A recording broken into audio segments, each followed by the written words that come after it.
Hello everyone. Gurukul academy के online class में आप सभी का स्वागत है। आज हमारा पहला लेसन ह्यूमन फिजियोलॉजी के अंतर्गत पहला लेसन। जैसे मनुष्य में पोषण है, लेकिन कोरोना संक्रमण के चलते आप लोगों के जो सिलेबस है उसमें थोड़ा सा डिस्काउंट किया गया है 30%। तो जिसमें आप लोगों को पहला लेसन नहीं पढ़ना है। इसमें जो दूसरा लेसन है आपका श्वसन, लेसन का नाम है श्वसन और गैसों का विनिमय। श्वसन और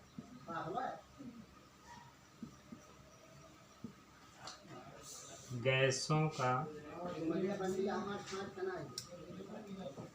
विनिमय,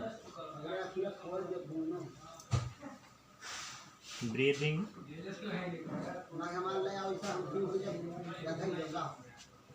एंड एक्सचेंज ऑफ गैसेस।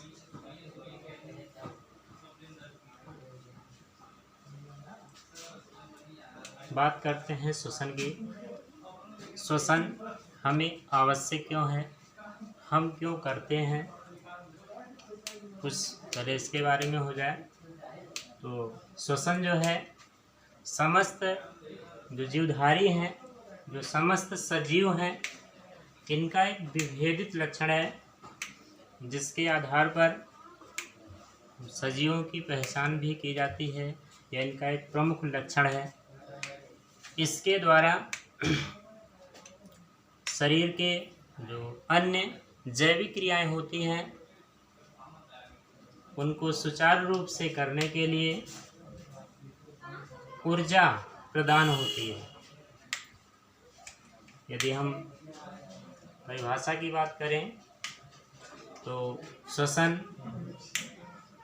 ऐसे जैव रासायनिक प्रक्रम है जिसके अंतर्गत जो कार्बनिक भोज्य पदार्थ हैं, जैसे कार्बोहाइड्रेट्स हो गया, वसीयम, एमिनो अम्ल, प्रोटीन्स, ये सभी जो जटिल कार्बनिक यौगिक हैं, इनका ऑक्सीजन की उपस्थिति में ऑक्सीकरण होता है, जिसके फलस्वरूप कार्बन डाइऑक्साइड और ऊर्जा जो एटीपी के रूप में होती है वो मुक्त होती है।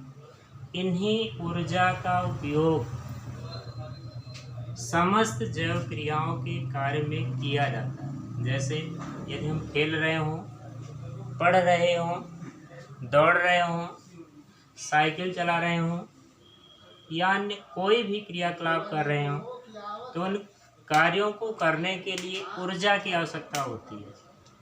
और ये सारी ऊर्जाएं हमें श्वसन के माध्यम से ही प्राप्त होती है। ठीक,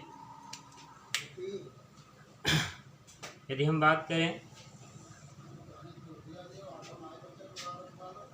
जीवधारियों में कोई ऐसा विशेष अंग नहीं है जिसके द्वारा अपने शरीर में ऑक्सीजन को सुरक्षित रख सके या भंडार कर सके।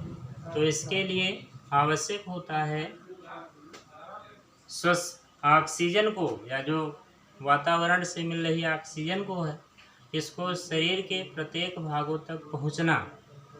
तो इसके लिए सभी में अपने अपने विशेष अंग होते हैं। जैसे जो निम्न कोटि के जीव हैं, निम्न कोटि के जीवों में श्वसन के लिए कोई स्पेशल अंग नहीं पाए जाते हैं। उनमें जो भी एक्सचेंज होता है पदार्थों का या गैसों का, वो सभी उनके जो बाह्य खोल होती है, क्योंकि भाई सूक्ष्म जीव हैं, बहुत छोटे होते हैं, हमें नग्न आँखों से दिखाई भी नहीं देते, तो इसलिए उनमें जो श्वसन की प्रक्रिया होती है उनके शरीर के जो बाहरी खोल होती है उसी के माध्यम से होता है।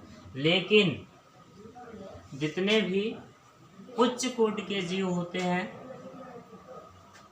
उनमें श्वसन के लिए विशेष अंग पाए जाते हैं। ठीक है, तो ये सब है। तो इन सबको अभी आगे भी पढ़ना है, लेकिन उसके पहले हमें ये देखना है कि इसके अंतर्गत हमें पढ़ना क्या क्या है। तो जैसे इंट्रोडक्शन यानी कि परिचय तो कुछ थोड़ा बहुत करा ही दिए। उसके बाद है श्वसन की आवश्यकता। समस्त जीवधारियों को श्वसन की आवश्यकता क्यों होती है, ये पढ़ना है। श्वसन अंग,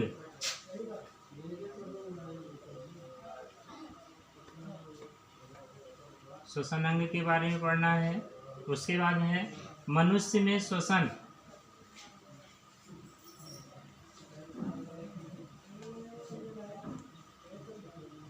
मनुष्य में श्वसन और साथ ही साथ श्वसन से संबंधित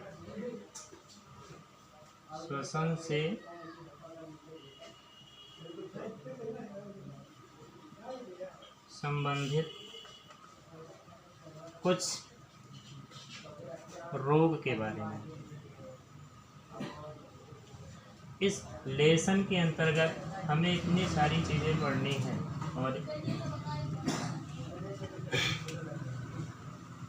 परिचय करा ही दिए श्वसन के बारे में। दूसरी बात आती है श्वसन की आवश्यकता। हमें श्वसन की आवश्यकता होती क्यों है, या जितने भी जीवधारी हैं उनके लिए श्वसन जरूरी क्यों है, तो ये जानते हैं।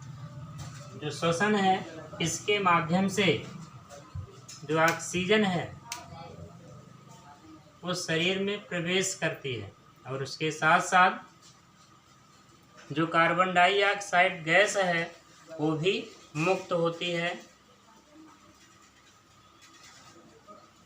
दूसरा पॉइंट, जो ग्रहण की गई ऑक्सीजन है, ऑक्सीजन का भी प्रत्येक कोशिकाओं तक पहुंचना भी आवश्यक होता है, जो कि इसी की प्रक्रिया द्वारा यानी कि श्वसन की प्रक्रिया द्वारा ही शरीर के प्रत्येक हिस्से में पहुंच पाता है। तीसरा टॉपिक है कोशिकीय श्वसन, यानी कि कोशिकीय श्वसन के लिए ऑक्सीजन की आवश्यकता होती है, और वो ऑक्सीजन भी हमारी प्रत्येक कोशिकाओं तक श्वसन के माध्यम से ही पहुंचता है। उसके बाद है जो कोशिकीय